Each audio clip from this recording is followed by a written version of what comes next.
ইনি হচ্ছেন OnePlus Nord C4 খুব সুন্দর একটা স্মার্টফোন এবং ওয়েল ব্যালেন্স একটা স্মার্টফোন।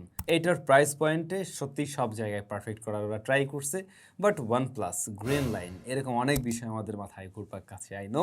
তো দেখা যাক কি অবস্থা, চলেন ফুল রিভিউতে ঝাঁপিয়ে পড়ি। তার আগে অসংখ্য ধন্যবাদ জানাবো আমাদের ভিডিও স্পন্সর ইয়াসরা মোবাইল BD-কে।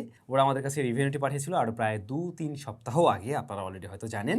আর হ্যাঁ, তাদের সবাই এই স্মার্টফোনটা এখন আরও বেটার প্রাইসিংয়ে পাওয়া যাচ্ছে। ডিসক্রিপশনে এই ফোনের কারেন্ট প্রাইস, তাদের শপের যাবতীয় ইনফরমেশন সব কিছু মেনশন করা থাকলো।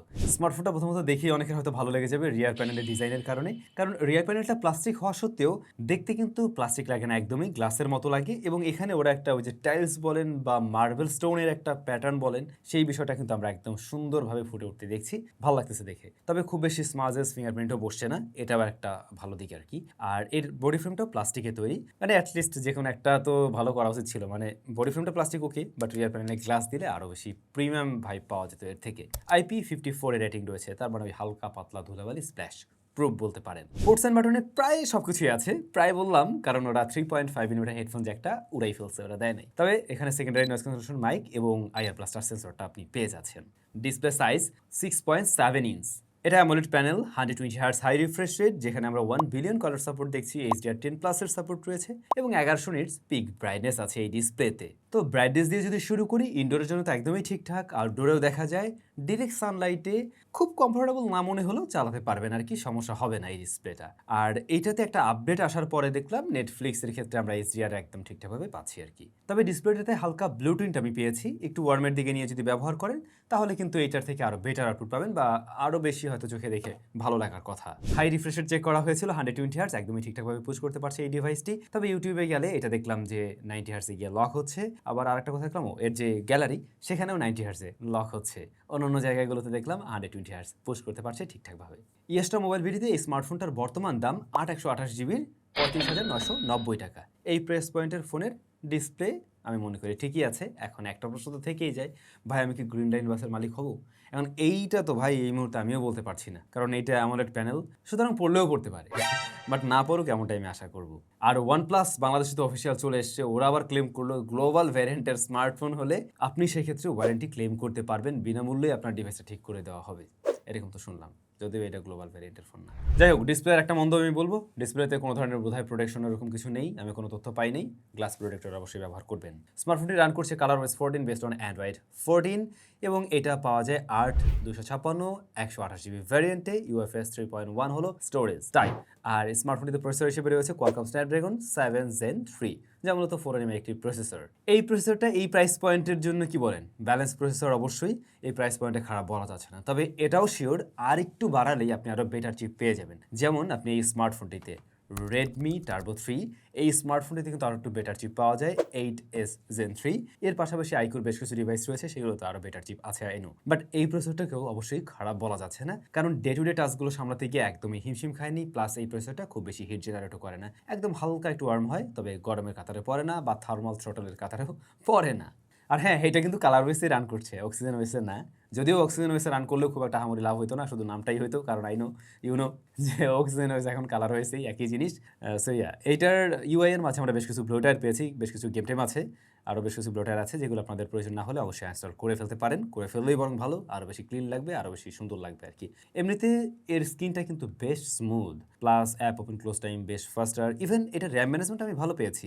8GB র্যাম ভ্যারিয়েন্টের স্মার্টফোনটাই দেখলাম যে বেশ ভালোভাবে অ্যাপগুলোকে হ্যান্ডেল করতে পারছি। অ্যাট এ টাইম 5-7 অ্যাপ্লিকেশন নিয়ে কাজ করতে গিয়ে কোনো ধরনের প্যারায় পড়তে হয়নি, লাস্টেরগুলো আমরা ক্র্যাশ করতে দেখিনি। র্যাম ম্যানেজমেন্ট ঠিকঠাক আছে। আর ColorOS এমনিতে অন্য ধরনের কোনো প্যারা দেয়নি, যেমনটা আমরা MIUI-এর ক্ষেত্রে অনেক সময় পাই। এই স্মার্টফোন তেমন কোনো প্যারা দেয়নি। স্মার্টফোনে দিয়ে হালকা পাতলা গেমিং টেমিংও করছিলাম, যেমন PUBG স্মুথ এক্সট্রিমে প্লে করি, সেক্ষেত্রে আমরা দেখলাম 59 FPS অ্যাভারেজ দিতে পারছে এবং মোটামুটি এটা স্টেবলভাবেই ধরে রাখতে পারছে। লং রানে গিয়েও প্রায় আধা ঘন্টা 40 মিনিটেও এই ফ্রেম রেটটা ধরে রাখতে পারছিল এবং তাতে করে স্মার্টফোনটা খুব বেশি হিট জেনারেট করে নাই।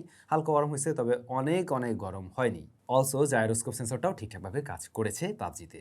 প্লাস আমরা ট্রাই করলাম গেনশন ইম্প্যাক্ট মিডিয়াম 45 FPS আমরা ট্রাই করছিলাম এবং দেখলাম 42 FPS অ্যাভারেজ দিতে পারে এবং 45 মিনিটসে গিয়েও স্মার্টফোনটা তেমনটাই ধরে রাখতে পারছিল। তবে এক্ষেত্রে একটু বেশি হিট জেনারেট করছিল স্মার্টফোনটি এবং এই পোর্শনটা হালকা বেশি হিট জেনারেট করে, তবে দ্রুতই আবার কুল করতেও পারছে। বাট এটা জানতে পারিনি স্মার্টফোনটিতে কোন ধরনের কুলিং সিস্টেম ওরা ব্যবহার করছে বা আদৌ কিছু করছে কিনা, এরকম কোনো তথ্য পাইনি। করলে করছে, না করলে না করছে, তবে ফোনটা খুব বেশি হিট জেনারেট করে না এবং হিট জেনারেট করে থার্মাল থ্রোটলও করছে না। আশা করছি এই স্মার্টফোনটা 35,000 টাকা প্রাইস ব্র্যাকেটে যদি কিনেন তাহলে পারফরমেন্স নিয়ে সন্তুষ্ট থাকবেন, একটা ব্যালেন্স টাইপের পারফরমেন্স দিতে পারছে ডিভাইসটি। এরপর যদি আসি ক্যামেরায়, রিয়ারে আমরা দুইটা শুটার দেখবো। মেইন শুটার হলো গিয়ে 50 মেগাপিক্সেল, পরবর্তী shooter 8 megapixel, front facing camera 16 megapixel. এই স্মার্টফোনটা দিয়ে ছবি তুলতে গিয়ে কিছু কিছু জায়গায় আমি একটু হতাশ হয়েছি। যেমন ধরুন এক্সপোজার ব্যালেন্স করতে গিয়ে কয়েক জায়গায় সে একটু প্যারা খাচ্ছিল। যেমন ধরুন কোনো একটা রুমের ভিতরে বসে আছি, এই যে আমাদের ক্যাফের ভিতরে বসে বাইরের একটা ছবি তুলছিলাম, সেক্ষেত্রে দেখুন বাইরের অবস্থা একদম স্যারাবেরা করে ফেলছে। বাট এটা সবসময় হচ্ছিল না, ম্যাক্সিমাম ক্ষেত্রেই বেটার রেজাল্ট দিচ্ছিল। যেমন আউটডোরের অনেক ছবিতে আমরা দেখছি ডাইনামিক রেঞ্জ তখন মোটামুটি ভালোভাবে হ্যান্ডেল করতে পারছে, তবে শ্যাডোতে ডিটেলের পরিমাণ আমার কাছে কম লাগছে, যেমনটা হয়তো আপনাদের কাছে লাগতে পারে। আর জুম করতে গিয়েও না ততটা বেটার লাগে নাই আমার কাছে, মানে মনে হচ্ছিল যেন ডিটেলের বেশ কিছুটা অভাব আছে, আর একটু বেটার হতে পারতো বলে আবার মনে হয়েছে আর কি। আর কালার টোনটা এইটা অলমোস্ট ন্যাচারাল টাইপের একটা কালার দেওয়া ট্রাই করে, কিছু কিছু ছবির ক্ষেত্রে একটু আর্টিফিশিয়াল লাগতে পারে, তবে এই ব্যাপারটা নোটিস করবেন আবার আল্ট্রাওয়াইডের ক্ষেত্রে, ওইখানে একটু পরে আসছি আমি। আমার যা মনে হয় এর মেইন ক্যামেরায় আর একটু বেটার ডিটেল দেওয়া উচিত ছিল, ইভেন ডাইনামিক রেঞ্জেও আর একটু বেটার করার মতো জায়গা আছে। এক্সপোজার ব্যালেন্স করতে গিয়ে একটু হিমশিম খায়, যেমনটা আপনারা দেখলেন। আর আল্ট্রাওয়াইড শুটারের সাথে মেইন ক্যামেরার সাথে কম্পেয়ার করতে গেলে ভাই কালারের দিনটার তফাৎ পাবেন। আল্ট্রাওয়াইডটা অনেক বেশি কালার স্যাচুরেটেড করে ফেলছে, যেটা মোটেই ন্যাচারাল না। তো এটা দেখে হয়তো অনেকের কাছে ভালো লাগতে পারে আর কি, তবে এখানে ডিটেলের বেশ কিছুটা অভাব বোধ করবেন। পাশাপাশি ডাইনামিক রেঞ্জে এটাও বেশ কিছুটা পিছিয়ে আছে। আর লো লাইটেও খুব একটা সুবিধা করতে পারেনি আল্ট্রাওয়াইড শুটারটি। প্রপার লাইটিং কন্ডিশনে বা ঠিকঠাক লাইটিং কন্ডিশনে নিলে এর ছবিগুলো হয়তো আপনাদের ভালোই লাগবে। আর পোর্ট্রেট মোডে বোকে ইফেক্টটা আমার কাছে ভালো লেগেছে। এজ ডিটেকশন একদম ক্রিটিক্যাল সিনারিওতে মাঝে মধ্যে একটু মিসম্যাচ পেয়েছি, যেমন চুল এরিয়াতে হতে পারে বা ধরুন শার্টের একটু কর্নার এরিয়া, কিছু কিছু জায়গাগুলো যেখানে একটু ক্রিটিক্যাল সিনারিওর মধ্যে পড়ে যায় আর কি, ও সমস্ত জায়গাগুলোতে একটু মিসম্যাচ করে। মেইন সাবজেক্টকে হালকা একটু ওয়ার্মের দিকে নেয়, স্কিনটা কিছুটা সফট করছে, ওভারঅল ভালো লাগতেছে আর কি, খারাপ লাগছে না, মোটামুটি ওকে আছে এই জায়গাটা।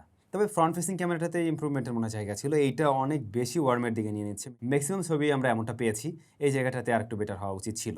তবে এটাও ঠিক ডাইনামিক রেঞ্জের দিক থেকে ফ্রন্ট ফেসিং ক্যামেরাটা ভালো রেজাল্ট দিচ্ছে, যেখানে ম্যাক্সিমাম স্মার্টফোনেরই front facing camera dynamic range খুব একটা সুবিধার হয় না, এটা কিন্তু মোটামুটি ভালোই ছিল। স্মার্টফোনটা দিয়ে ভিডিও রেকর্ড করা যায় সর্বোচ্চ 4K 30 FPS, 60 FPS এর মজা মিস করছি। 30 FPS এর ক্ষেত্রে মোটামুটি স্ট্যাবল, খুব একটা স্ট্যাবল না, মোটামুটি ওকে আর কি। তবে এখানে হালকা একটু জিটারিং আমি লক্ষ্য করছি, আর কালারটাও একটু বুস্টেড করে প্রেজেন্ট করছে যেন, কিন্তু ডাইনামিক রেঞ্জ মোটামুটি ভালোই, ডিটেলের পরিমাণও ঠিকঠাক আছে। তো এই ছিল ক্যামেরা। স্মার্টফোনটির ক্যামেরায় মনে হয় আরেকটু ইমপ্রুভমেন্টের জায়গা ছিল, আরেকটু বেটার করতে পারতো। আছে স্টেরিও স্পিকার, লাউডনেস ভালো এবং সাউন্ড ক্লিয়ার, আমরা ডিস্টরশন পাইনি এর সাউন্ড থেকে, এবং মোটামুটি ক্রিস্টাল ক্লিয়ার একটা সাউন্ডই দিচ্ছে এর স্পিকার। এটার জিআরপিএস এর সাউন্ড সেই জায়গাটা ঠিকঠাক পেয়েছি, ওইখানে কোনো ধরনের প্রবলেম ফেস করতে হয়নি। প্রয়োজনীয় সেন্সরসগুলো আছে এবং আছে 5500 mAh এর ব্যাটারি, 100 ওয়াটের চার্জিং সিস্টেম। 30 মিনিটের মধ্যে এটাকে ফুল চার্জ করা যায় 0 to 100% আর কি। আর ব্যাটারি ব্যাকআপও খুবই ভালো, 7 আওয়ার্স প্লাস আমরা এসওটি পেয়েছি এই ডিভাইস থেকে। তো আপনি একদিন ইজিলি পার করতে পারবেন কোনো ধরনের প্যারা ছাড়াই। হেভি ইউজার হয়ে থাকলেও দিন শেষে একবার চার্জ করলেই চলবে। OnePlus Nord C4 বাংলাদেশে অফিসিয়াল আসবে কিনা আমি জানি না, মাত্রই তো OnePlus আসলে তো ভালোই।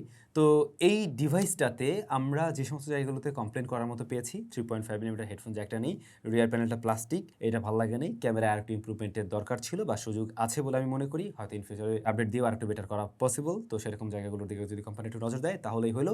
আর এই মুহূর্তে এটার যে সমস্ত জায়গাগুলো ভালো, তা হলো এটার ডিসপ্লেটা ভালো লাগবে, এটার ডিজাইনটা সুন্দর, এটার পারফরমেন্সটা ভালো লেগেছে আমার কাছে, আর পারফেক্ট লাইটিং দিতে পারলে এই স্মার্টফোনের মেইন ক্যামেরাও ভালো রেজাল্ট দিতে পারে আর কি। প্লাস ব্যাটারি ব্যাকআপ এবং চার্জিং সিস্টেমটা তো অবশ্যই থাকে। তো এই সমস্ত কিছু মিলেই ছিল OnePlus Nord C4। By the way, in display fingerprint স্ক্যানারের কথা বলা হয়নি। এটার পজিশনটা একটু নিচ দিকে রাখতে পারে অনেকের কাছেই, তবে ফাস্ট এবং একুরেট। 35,000 টাকার আশেপাশের স্মার্টফোন হিসেবে আপনাদের কাছে কেমন লাগলো এই রিলটা অবশ্যই কমেন্ট করে জানাতে ভুলবেন না।